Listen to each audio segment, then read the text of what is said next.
Tuesday morning, I opened my mailbox and found a certified letter that might as well have been dipped in lighter fluid. It was signed by Peta Voss, president of the Whitmore Ridge HOA, and a woman so in love with petty authority, she'd turned laminated bylaws into a personality. According to that letter, I had 72 hours to sell the log cabin I built with my own hands or start paying $500 a day in fines plus face a lien that could cloud my title. The reason was almost insulting. My cabin on family land deeded to us since 1974 supposedly didn't meet community standards. No real violation, no safety issue, no neighbor complaint, just Pet deciding the place my father left me didn't fit her idea of tasteful. I stood on my porch with that letter shaking in my hand. A red-tailed hawk circling overhead, and I knew this wasn't about paint color or a woodpile. This was about power. I didn't sell. My name is Garrett Holt. I'm a semi-retired civil road engineer outside Asheville, North Carolina. When my father died in 2009, he left me 11 wooded acres in a quiet pocket of the Blue Ridge. I spent 3 summers rebuilding the old hunting cabin on it. New foundation, proper permits, cedar siding, milled from trees on the property, every board set by hand. By 2013, I had a place that was worth something on paper and everything to me. Whitmore Ridge. The development next to me wasn't always a problem. Then a developer named Cresswell Danning came in, built polished rustic cabins, and formalized the HOA. Because he controlled enough lots, he controlled the board, and right in the center sat Petty. She had no background in law or property management, but she did have a citation pad, a custom HOA sticker on her Escalade, and a deep belief that the mountain would improve if it looked more like her brochure. My rough cedar cabin offended her on a personal level. She'd already sent a couple courtesy notices. I answered politely, explaining that my land predated the HOA, I wasn't a member, and I hoped she had a pleasant day. She did not have a pleasant day. The certified letter listed 3 violations: visible firewood exterior color, inconsistent with community palette, and an unregistered structure, meaning my shed.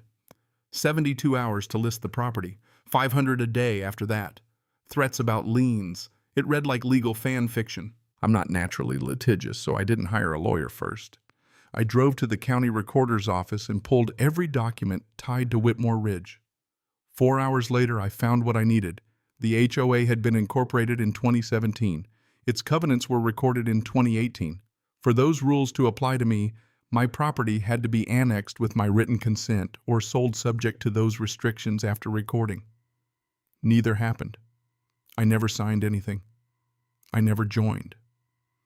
Legally, Petty had all the authority of a woman yelling at rain. So I wrote back. Calm, certified, specific deed numbers, recording dates, no annexation, no jurisdiction, no valid basis for a lien. I mailed it, slept fine, and figured that would end it. It didn't. 3 days later, I came home to an orange violation notice stapled to my gate post. Then Petty filed a county complaint saying my tool shed was unpermitted. Turns out my father built it in 1987 before permits were required for structures that small. Dismissed. Then she complained about my driveway culvert. I designed road drainage systems for a living. That culvert was better engineered than most marriages. Dismissed. Then she tried calling my woodpile a fire hazard. Dismissed again. That was when I understood her strategy. She wasn't trying to beat me on the law. She wanted to exhaust me, make me answer nonsense until peace felt cheaper than standing firm. I poured another cup of coffee, opened the county GIS map, and started studying Whitmore Ridge the way an engineer studies a bridge after somebody swears it's safe. That's when I found the first crack. The HOA's own office parcel, little welcome center mailbox cluster parking lot was 14 months delinquent on property taxes. The people threatening to force me out over aesthetics couldn't manage to pay their own county bill. I called my friend Weston Bramble, a real estate attorney. He dug deeper and found something even better. Years earlier, a contractor named Burrell Arian had built the HOA parking lot and never been fully paid. He'd filed a mechanic's lien for over $8,000 and gotten tired of waiting. Weston asked if I wanted to buy it. I wired $5,000 before lunch. Now, I held a real financial claim against the HOA office parcel. I didn't tell Petty. I just kept watching her escalate. She organized a community safety walkthrough, which was really just board members pacing the road and taking photos of my cabin. Then the second twist landed. The main entrance into Whitmore Ridge crossed 2 parcels before it hit the public road. One belonged to the HOA. The second, a skinny little finger of land where the road curved around a walnut grove, belonged to an 81-year-old woman in Knoxville named Rosalind Fitch, who had inherited it and forgotten it existed. I tracked her down and told her the truth. I was an adjacent owner. The HOA had gotten ambitious, and I wanted to buy the parcel because I suspected the easement language was sloppy. She laughed so hard I had to pull the phone away from my ear. Turns out Petty had once called Rosalind about beautification opportunities on that same parcel. Rosalind never called her back. She sold the land to me, and Weston confirmed what I hoped: the easement was badly drafted loose enough to give me leverage over access if I ever needed it. So now I had two things: a mechanic's lien on the HOA office and ownership under part of the main entrance road. Petty, meanwhile, made the mistake that changed everything. She contacted one of my consulting clients and hinted that I might be professionally unreliable. My client had known me for years. He sent her a formal letter telling her never to contact his office again and copied me on it. Weston looked at that page and said, "Well, she just handed us tortious interference." After that, the machine clicked together fast. Clifton Rohrer, a retired ironworker friend of mine, fabricated a heavy steel gate for the entrance curve. Weston drafted an access agreement.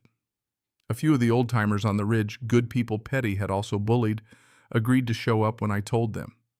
And Petty, convinced she was winning, announced she'd make a public example of my non-compliant adjacent parcel at the December annual HOA meeting. I wanted her to. 4 days before that meeting, she filed a lawsuit trying to force my property into compliance with HOA rules that didn't apply to me. Weston moved to dismiss and cross-filed over the employment interference. December 7th came in hard and cold frost on the gravel breath hanging in the air. At 8 o'clock, 90 minutes before the meeting, I swung Clifton's steel gate shut across the entrance road on my parcel and snapped a padlock through it. Then I hung a laminated sign, "Private Property. Access conditioned by agreement with landowner. For access, contact Weston Bramble, attorney at law." That gate closed with the prettiest sound I heard all year, a clean, solid steel thud. By 9:15, cars were backed up at the entrance. By 9:25, Petty's white Escalade was sitting there too, and Pet herself was standing in frozen gravel in dress shoes, stiff with cold and outrage. She called the sheriff. The deputy came, checked the parcel map, read the sign, and told her the truth. "Civil matter, ma'am. I can't force open a private gate." Inside the Welcome Center, Weston was already seated in the back. A handful of people had gotten through before I locked it. The old-timers, one newer neighbor who'd figured out Petty had lied to him, and a local reporter with her notebook open. Petty stormed in late and still tried to begin her slideshow. "Building community together," the screen behind her said, which was almost too perfect. She got about 4 minutes into her enforcement speech before Weston stood up and said, "Before we continue, I need to serve the board with several documents." He handed every board member a packet. Deed to the entrance parcel. Assignment of the mechanic's lien. Evidence of the dismissed complaints. Documentation of tortious interference. Proposed access conditions agreement. I watched Pet read, and I watched the room change. Somebody in the audience said, "Wait. He owns the land under the entrance," Weston said. "A portion of it, yes. Pete called it illegal. Weston called it property law." Creswell Danning looked like a man doing math while drowning. The HOA lawyer finally stood up and said maybe the parties should discuss a resolution. For the first time in this whole mess, Pet went quiet. The settlement was signed 17 days later on Christmas Eve. The HOA withdrew every fine, every enforcement action, every fake nuisance designation, and formally acknowledged in county records that my land had never been under their jurisdiction. They settled the mechanic's lien-covered legal fees and backed away from the lawsuit. I unlocked the gate, then removed it completely. I never wanted to punish the neighbors. I only wanted enough leverage to stop a bully. Petey resigned in January. Creswell sold off his last properties by spring. The HOA survived, but the board changed hands. Odalis, the retired schoolteacher whose flower garden had once offended Petty's taste, became president. And me, I went home to my cabin, poured coffee, and listened to the creek. Same porch, same trees, same cold mountain air. But something inside me had settled deeper. My father bought that land in 1974 for $8,000. He never got to see the cabin finished. The ugliest part of all this wasn't the threats, it was realizing how easily petty power believes it can rewrite history if it shows up with enough paper and enough confidence. That's the lesson I carried from it. Bullies count on bluff. They count on you being tired, intimidated, or too overwhelmed to read the fine print. But land doesn't lie, records don't flinch. And a man who poured his own foundation usually has a deeper reserve than the person trying to scare him off it. When it was over, I planted white oaks along the edge of the property and set up a small scholarship for local kids going into the trades. That felt better than celebrating. Still, I won't pretend I didn't enjoy watching Pet Voss walk a quarter-mile in frozen gravel to preside over the meeting where her authority came apart in public. So let me ask you this, when rules get turned into weapons, how far is too far when fighting back? And if that letter had landed in your mailbox, would you have folded suit or built a gate of your own? Tell me where you stand. Tell me who crossed the line. And if you've got your own HOA nightmare, drop it in the comments. I want to hear it. If you want, I can also turn this into a stronger YouTube-ready version with even more viral pacing and sharper emotional beats.